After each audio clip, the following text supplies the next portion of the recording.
ডেকে লও রাসূলুল্লাহ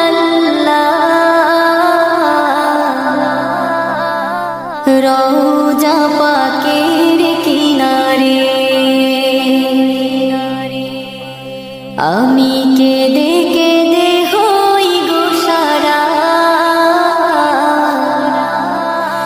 ধন্য করো দিদারে।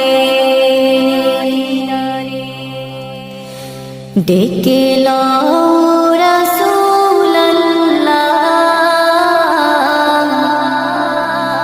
রওজা পাকের কিনারে,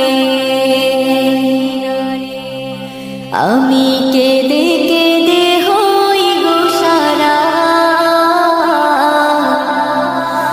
ধন্য করো দিদারে। আমি সহিতে পারি না বিরহ জ্বালা, ধন্য করো